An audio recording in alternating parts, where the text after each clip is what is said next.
परिचय। झारखंड एक आदिवासी बहुल्य राज्य है। झारखंड के रूप में आदिवासियों की गृहभूमि, स्वदेश है, होमलैंड, जो आदिवासियों का सदियों पुराना सपना था, साकार हुआ है। झारखंड में मुख्य रूप से छोटा नागपुर, पठार और संथाल परगना के वन क्षेत्र शामिल हैं। विंध्य व कैमूर की पर्वत श्रेणियों ने झारखंड को उत्तर से होने वाले आक्रमणों से सदैव सुरक्षा प्रदान की। वस्तुतः प्राचीन काल में गुप्त शासकों एवं गौड़ शासक शशांक को छोड़कर किसी राजवंश ने इस क्षेत्र पर अधिक समय तक शासन नहीं किया। मध्यकाल में झारखंड क्षेत्रीय राजवंशों के अधीन था। आरंभ में उभरने वाले राजवंशों के प्रमुख थे छोटा नागपुर, खास का नाग वंश, पलामू का रक्सेल वंश तथा सिंहभूम का सिंह वंश। बाद में उभरने वाले राज्यों में प्रमुख थे मानभूम का मान वंश, रामगढ़ राज्य, खड़गडिहा राज्य, पंचेत राज्य, ढाल भूम का ढाल वंश एवं पलामू का चेरो वंश। क्षेत्रीय राजवंशों में छोटा नागपुर, खास का नाग वंश सबसे दीर्घकालिक साबित हुआ। सल्तनत काल 1206 से 1526 में दिल्ली के सुल्तान अपने लगभग 300 वर्षों के शासनकाल में इस क्षेत्र को कभी भी पूरी तरह आक्रांत नहीं कर सके। सल्तनत काल में झारखंड पर छिटपुट ही बाहरी आक्रमण हुए, जैसे वीरभूमि के राजा द्वारा सिंहभूम पर, मोहम्मद बिन तुगलक के सेनापति मलिक बयां द्वारा हजारीबाग पर तथा उड़ीसा के शासक कपिलेंद्र गजपति द्वारा संथाल परगना पर। एक गाथा के अनुसार उड़ीसा के राजा जय सिंह देव ने 13वीं सदी में स्वयं को झारखंड का शासक घोषित किया। इसी तरह खानदेश के शासक आदिल शाह द्वितीय ने अपने सैन्य दल को झारखंड तक भेजा और झारखंडी सुल्तान की पदवी धारण की, किंतु इन सब का कोई अस्थायी प्रभाव नहीं पड़ा और झारखंड की स्वतंत्र सत्ता बनी रही। मुगल काल 1526 से 1707 में तीसरे मुगल बादशाह अकबर के शासनकाल के 23वें वर्ष में मुगल साम्राज्य एवं झारखंड के बीच वास्तविक संपर्क स्थापित हुआ। तब से झारखंड के क्षेत्रीय राजवंश बिहार, उड़ीसा के मुगल सूबेदारों को कर देने लगे। हालांकि यह कर अदायगी बहुत ही अनियमित थी। दबाव बढ़ने पर क्षेत्रीय राजवंश सालाना कर देते थे और आगे देते रहने की हामी भी भर लेते थे, लेकिन जैसे ही दबाव घट जाता था वे कर देना बंद कर देते थे। उत्तर मुगल काल में मुगल बादशाहों और उनके सूबेदारों की झारखंड पर पकड़ कमज़ोर पड़ गई। इसी काल में झारखंड के लिए नया खतरा मराठों के रूप में आया। मराठा आक्रमणों का सिलसिला 1741 ईस्वी से शुरू होकर 1803 ईस्वी तक चला।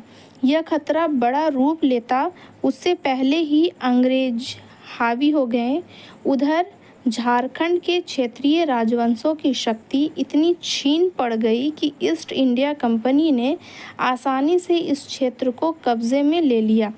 झारखंड में अंग्रेजों के प्रवेश की प्रक्रिया 70 वर्ष में 1767 से 1837 में पूरी हुई। अंग्रेजों एवं उनके सहयोगियों, जिनमें अधिकारी, कर्मचारी, जमींदार, ठेकेदार, महाजन आदि शामिल थे, के झारखंड प्रवेश की जनजातियों के तीव्र प्रतिक्रिया हुई, क्योंकि इन सब ने जनजातियों के बंद जीवन में उथल पुथल मचा दी थी और सब कुछ उलट पुलट कर रख दिया था।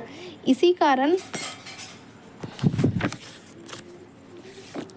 झारखंड में निरंतर जनजातीय विद्रोह आंदोलन होते रहे, जिनमें सर्व प्रमुख थे संथाल, हुल, या संथाल विद्रोह, जो 1855 से 56 ईस्वी, एवं मुंडा उलगुनान बिरसा मुंडा का आंदोलन 1899 से 1900 ईस्वी। 1857 के विद्रोह में झारखंड के लोगों ने महत्वपूर्ण भागीदारी की।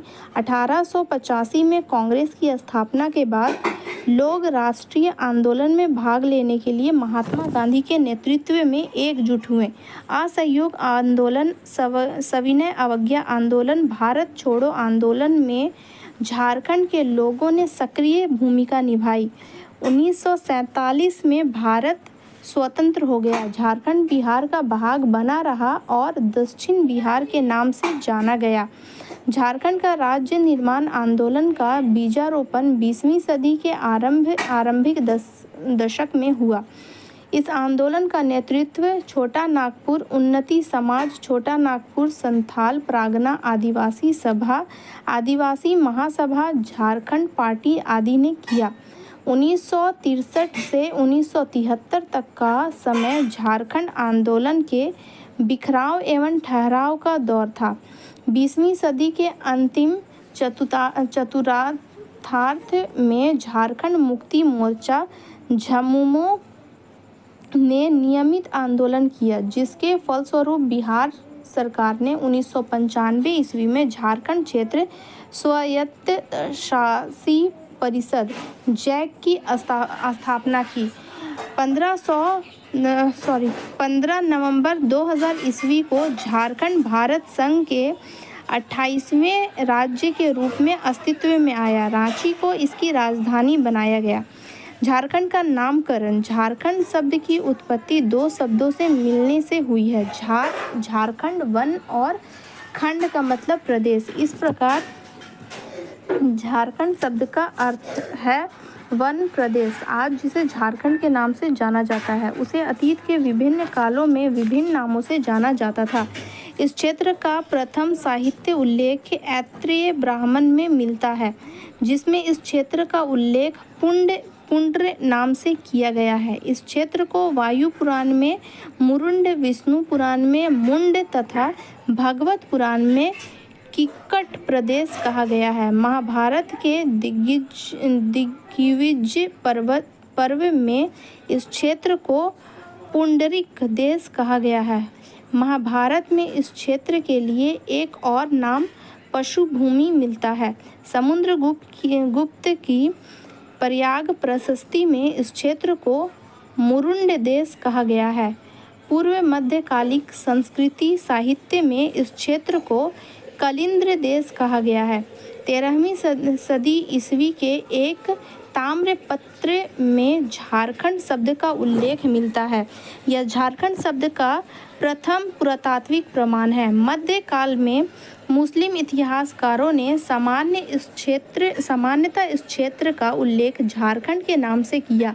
झारखंड नाम का प्रयोग शम्से सिराज अफीफ, तारीख़े फिरोज शाही, सलीमुल्लाह, तारीख़े बंगाल, गुलाम हुसैन खां, सियार उल मुतखरीन आदि ने किया। भक्तिकालीन काव्यों कबीर एवं जायसी ने झारखंड का अपनी रचनाओं में नामोल्लेख किया है। झारखंड में मुख्य रूप से छोटा नागपुर, पठार और संथाल परगना के वन क्षेत्र शामिल हैं। आज का झारखंड पहले के नागपुर, संथाल परगना का ही पर्यायवाची है। अतएव इन दोनों क्षेत्रों के पुराने नए नामों का परिचय आवश्यक है। छोटा नागपुर झारखंड का सबसे बड़ा भाग है। यह झारखंड के लगभग 80% भाग में फैला है। ढीले अर्थ में छोटा नागपुर को झारखंड का समानार्थी कहा जा सकता है। सामान्यतः छोटा नागपुर कहने से झारखंड का तथा झारखंड कहने से छोटा नागपुर का बोध होता रहा है। चीनी यात्री फाहियान ने अपने यात्रा वृत्तांत को फोकोक्वी में छोटा नागपुर पठार को कुकुटलाड कहा है। एक दूसरे चीनी यात्री हेनसांग ने अपने यात्रा वृत्तांत सीयूकी में छोटा नागपुर पठार को किलो ना सू का लाना अर्थात कर्ण सुवर्ण कहा है। मध्यकाल में रांची क्षेत्र कोकरा खोखरा के नाम से जाना जाता था।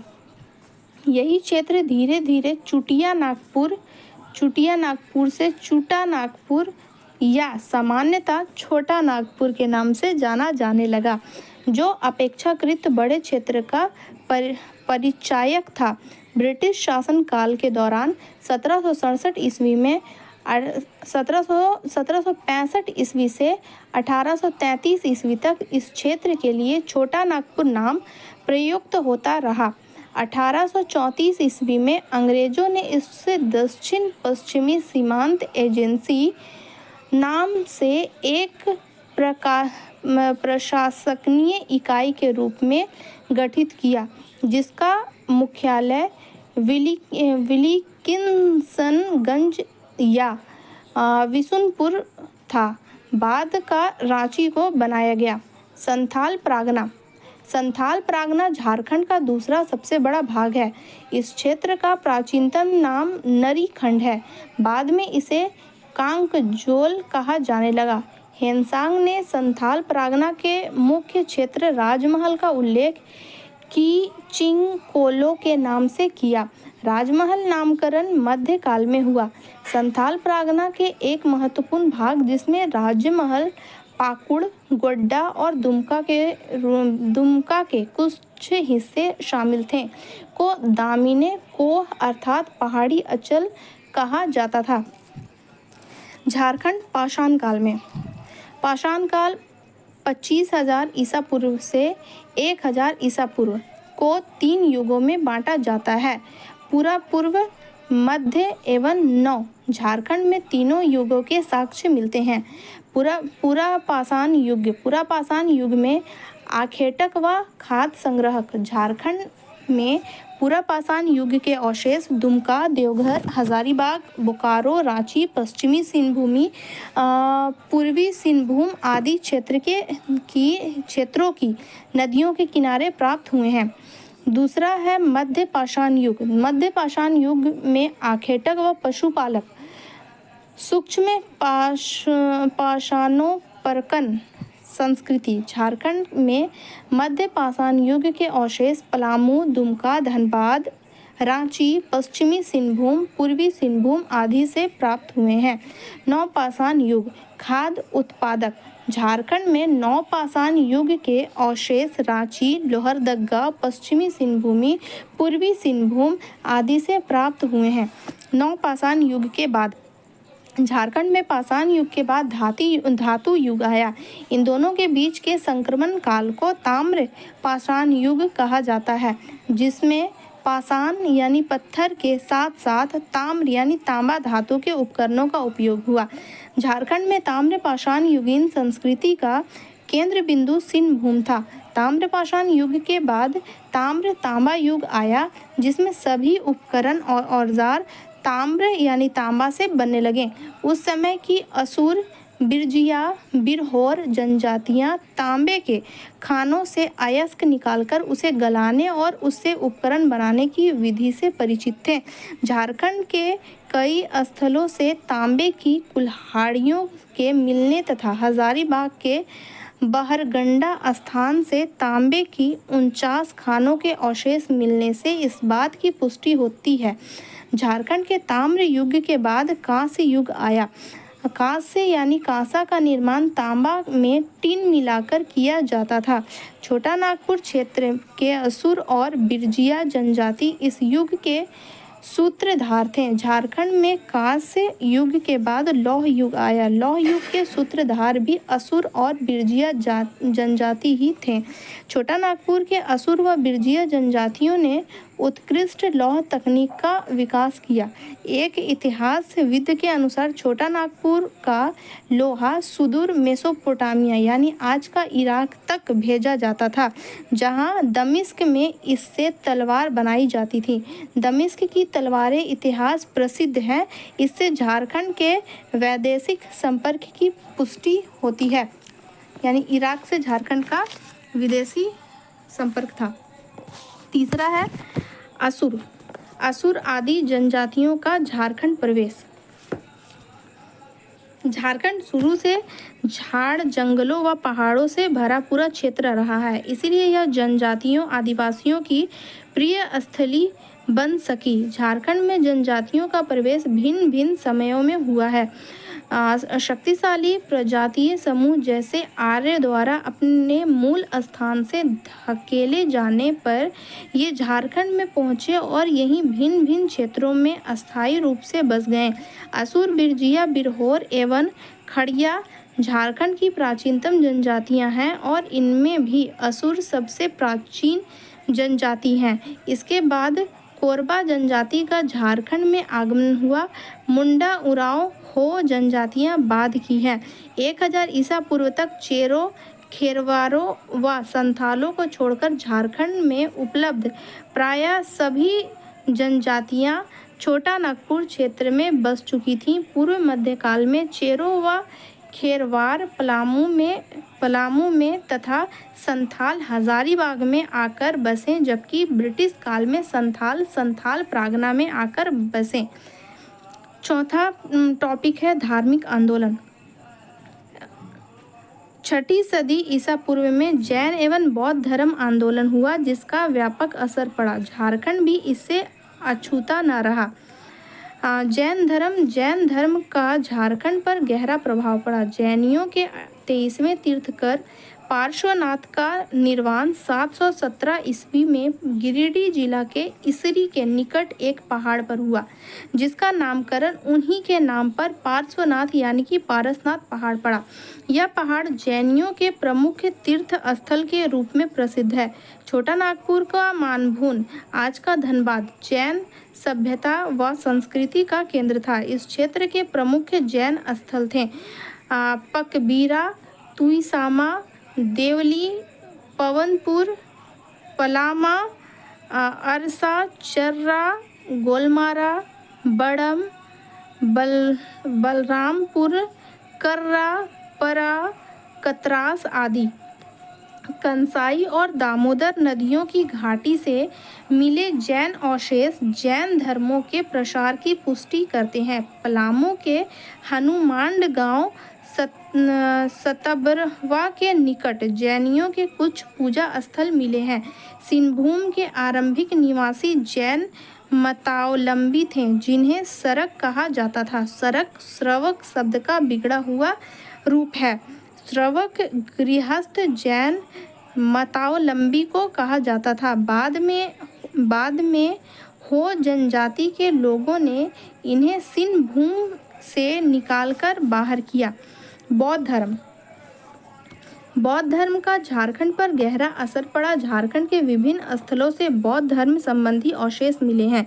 मूर्तियां गांव पलामू से एक सिंह शीर्ष मिला है, जो सांची स्तूप के द्वार पर उत्कीर्ण सिंह शीर्ष से मिलता जुलता है। करुआ ग्राम में एक बौद्ध स्तूप मिला है। आज का धनबाद जिला बौद्ध धर्म का एक महत्वपूर्ण केंद्र था। धनबाद के दियापुर, दालमी व बौद्धपुर से कई बौद्ध स्मारक मिले हैं, जिनमें बौद्धपुर का बुद्धेश्वर मंदिर उल्लेखनीय है। घोलमारा पुरलिया के निकट से प्रशस्तर की एक खंडित बुद्ध मूर्ति मिली है। सूर्यकुंड बरही के निकट हजारीबाग के निकट से बुद्ध की प्रशस्ति मूर्ति मिली है। बेलवा दाग ग्राम, खूंटी, रांची जिला में एक बौद्ध विहार का अवशेष मिला है। जोन्हा जल प्रपात पहुंचने वाली ढलान से एक बुद्ध प्रतिमा मिली है। कुटुंगा ग्राम, बानो रेलवे स्टेशन, गुमला जिला से एक बुद्ध प्रतिमा मिली है।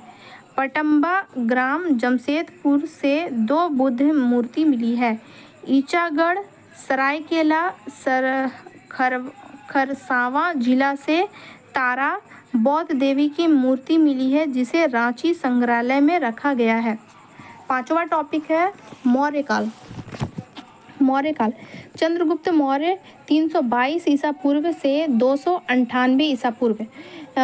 चंद्रगुप्त मौर्य ने अपने गुरु कौटिल्य यानी अन्य नाम चाणक्य विष्णुगुप्त की मदद से नंद वंश के अंतिम शासक धनानंद को पराजित कर मगध में मौर्य वंश की स्थापना की।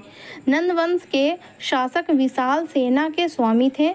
नंदों की सेना में झारखंड के जनजातीय सैनिकों के साथ साथ हाथी भी शामिल थे। वास्तव में मगध की सैन्य सफलता का एक महत्वपूर्ण कारण इसमें शामिल जनजातीय तत्व भी था।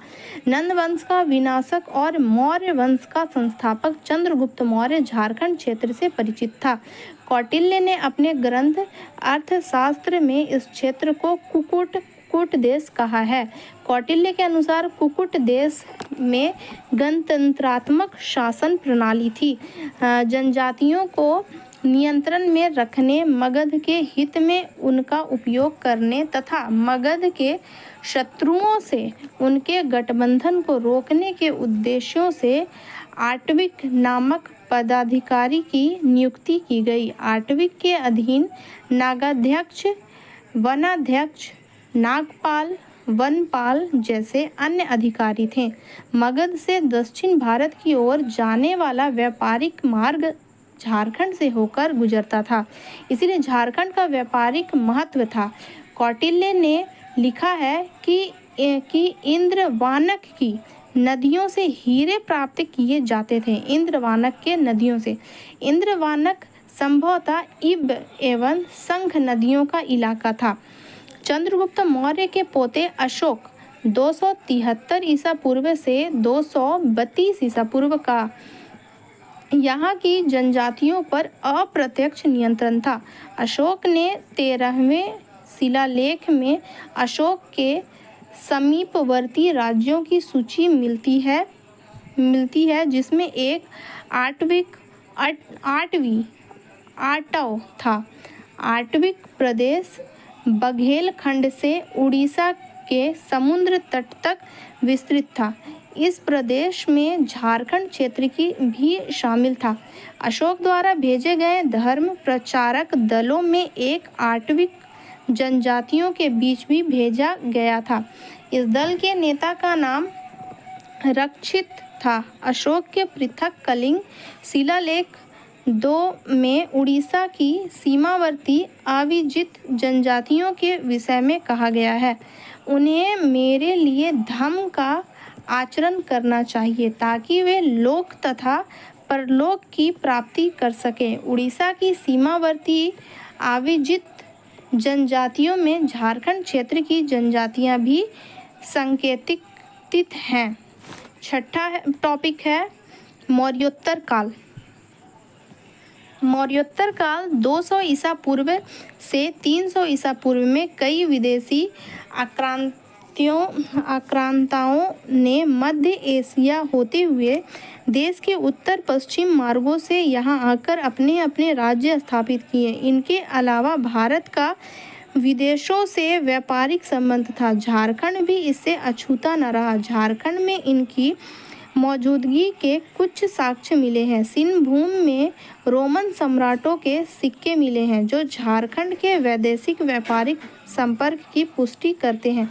इसी तरह चाईबासा से इंडो-सीथियन सिक्के प्राप्त हुए हैं। बिहार के कुषाण सम्राट कनिष्क का क्षत्रप वंशफर था जिसने पुलिंदों को बौद्ध धर्म के दीक्षित किया। कनिष्क के कुछ सिक्के रांची जिले से प्राप्त हुए हैं। इससे इस क्षेत्र के कनिष्क के नियंत्रणाधीन क्षेत्र होने की पुष्टि होती है। 7वां टॉपिक है गुप्त काल।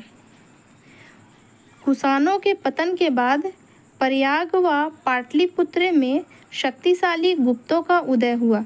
गुप्त वंश का सबसे महान शासक समुद्रगुप्त 355 से 80 ईस्वी था।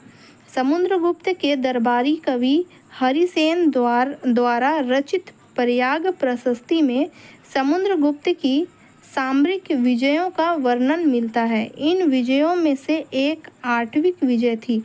बघेलखंड से उड़ीसा के समुद्र तट तक फैले आटविक प्रदेश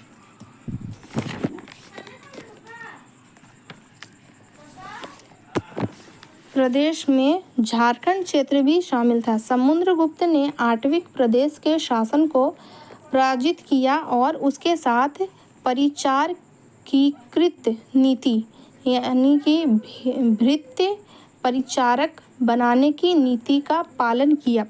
इससे स्पष्ट होता है कि समुद्रगुप्त के शासनकाल में झारखंड क्षेत्र उससे अधीन था। समुद्रगुप्त के प्रयाग प्रशस्ति में छोटा नागपुर को मुरुंड देश कहा गया है। गुप्त वंश के प्रसिद्ध शासक चंद्रगुप्त द्वितीय विक्रमादित्य 380 से 412 ईस्वी का शासन उज्जैन से लेकर बंगाल तक विस्तृत था और इसमें झारखंड भी शामिल था, जिसे चंद्रगुप्त द्वितीय विक्रमादित्य के राज्यकाल में भारत आए चीनी यात्री फाहियान ने कुकुटलाड कहा है। गुप्तकालीन पुरातात्विक अवशेषों में उल्लेखनीय है महुदी पहाड़, हजारीबाग जिला पर पत्थरों को काटकर बनाए गए 4 मंदिर, सतगावा नामक गांव हजारीबाग जिला के आसपास के मंदिर, पिठोरिया रांची के उत्तर की ओर स्थित के एक पहाड़ी पर स्थित एक कुआं आदि। टॉपिक नंबर 8, गुप्तोत्तर काल। गुप्तोत्तर काल 550 से 650 ईस्वी में गौड़ पश्चिम बंगाल का शासक शशांक 602 से 25 ईस्वी एक प्रतापी शासक था। उसके साम्राज्य में मिदनापुर पश्चिम बंगाल से लेकर सरगुजा छत्तीसगढ़ तक का वन प्रांतर शामिल था। कनिंघन ने बड़ा बाजार तथा हेविंड ने दुलमी को उसकी राजधानी बताया है। शशांक एक कट्टर शैवोपासक था। जब शशांक का बंगाल, बिहार एवं उड़ीसा पर प्रभुत्व स्थापित हो गया तो उसने बौद्धों का उत्पीड़न शुरू कर दिया। पश्चिम की ओर से हर्षवर्धन तथा पूर्व की ओर से भास्कर वर्मन द्वारा दबाए जाने पर उसने अपनी राजधानी पौंड्रवर्धन खाली कर दिया और दक्षिण बिहार के पहाड़ी क्षेत्र में चला गया। अब उसकी शक्ति का केंद्र वरुणिका बनी, जिसे इन दिनों बारून अथवा सोन ईस्ट बैंक कहा जाता है। शैव धर्मावलंबी शशांक की मूर्ति भंजक उग्रता इतनी बढ़ी कि उसने झारखंड के सभी बौद्ध केंद्रों को नष्ट कर दिया। इस तरह उसके प्रयासों से झारखंड में बौद्ध जैन धर्मों की जगह हिंदू धर्म की प्रधानता स्थापित हो गई। 10वीं सदी ईस्वी तक झारखंड में हिंदू धर्म का प्रभुत्व पूर्ण रूप से स्थापित हो गया। दुलमी, तेलकुप्पी, पकबीरा आदि स्थलों पर ब्राह्मणों द्वारा निर्मित मंदिरों के अवशेषों से इसकी पुष्टि होती है। इन मंदिरों के अधिकांश मंदिर शैवों के हैं। पुष्य भूति वंश वर्धन वंश के सबसे शक्तिशाली शासक हर्षवर्धन 606 से 47 ईस्वी के विस्तृत साम्राज्य में काजांगल राजमहल का छोटा राज्य भी शामिल था। काजांगल में ही हर्षवर्धन चीनी यात्री हुएनत्सांग से पहली बार मिला और उससे बहुत प्रभावित हुआ। बाद में उन दोनों का बरसों साथ रहा। टॉपिक नंबर 9, पूर्व मध्यकाल। हर्षवर्धन की मृत्यु 647 ईस्वी से लेकर दिल्ली सल्तनत की स्थापना 1206 ईस्वी की काल अवधि को पूर्व मध्यकाल कहा जाता है। 8वीं सदी ईस्वी के मध्य में भारत के 3 कोनों में 3 शक्तिशाली साम्राज्यों का उदय हुआ। ये थे पूर्व में पाल, पश्चिम व उत्तर में प्रतिहार तथा दक्षिण में राष्ट्रकूट। 9वीं सदी ईस्वी के मध्य तक पाल साम्राज्य तथा 10वीं ईस्वी के मध्य तक प्रतिहार व राष्ट्रकूट साम्राज्य अत्यंत प्रभावशाली रहे। ये तीनों शक्तिशाली साम्राज्य आपस में लड़ते रहे थे। इन तीनों की पारस्परिक प्रतिद्वंदिता का झारखंड की राजनीति एवं संस्कृति पर भी असर पड़ा। इनमें से कोई न कोई मौका पाकर झारखंड क्षेत्र पर अपना प्रभुत्व स्थापित कर लेता था। घाघरा थाना स्थित हापामुनि गांव का महामाया मंदिर इसका प्रमाण है। इस मंदिर का निर्माण नागवंशी शासक गजघंट राय ने 906 ईस्वी में कराया था। इस मंदिर का प्रथम पुरोहित हरिनाथ नामक मराठा ब्राह्मण था, जो गजघंट राय का धार्मिक गुरु था। गुमला चैनपुर के निकट टांगीनाथ के प्रसिद्ध मंदिर का निर्माण भी इसी काल में हुआ था। इटखोरी हजारीबाग से प्रतिहार शासक महेंद्रपाल 885 से 910 ईस्वी के शिलालेख की प्राप्ति से यह साबित होता है कि 9वीं सदी के उत्तरार्ध में प्रतिहारों ने छोटा नागपुर खास के सीमावर्ती इलाकों पर कब्जा कर लिया था। बंगाल के पाल शासकों ने बौद्ध धर्म के वज्रयान शाखा को संरक्षण प्रदान किया था, जिसके फलस्वरूप वज्रयान शाखा झारखंड क्षेत्र में फला फूला। इसकी प्रतिक्रिया में हिंदू धर्म में भी तंत्र मार्ग का प्रचार प्रसार बढ़ा। रजरप्पा का छिन्नमस्तिका शक्ति पीठ की इस काल में स्थापना से इसकी पुष्टि होती है। छिन्नमस्तिका बौद्ध वज्र योगिनी का ही हिंदू प्रतिरूप है। टॉपिक नंबर 10, क्षेत्रीय राजवंश। झारखंड के इतिहास में क्षेत्रीय राजवंशों का महत्वपूर्ण स्थान है। झारखंड का वास्तविक राजनीतिक इतिहास क्षेत्रीय राजवंश की स्थापना के साथ ही आरंभ होता है। झारखंड में सबसे पहले मुंडाओं ने राज्य निर्माण का कार्य आरंभ किया। बाद में अन्य राजवंशों ने अपने अपने राज्य स्थापित किए। इनमें 3 राजवंश प्रमुख थे: छोटा नागपुर खास का नागवंश, पलामू का रक्सेल वंश तथा सिंहभूम का सिंह वंश। क्षेत्रीय राज्य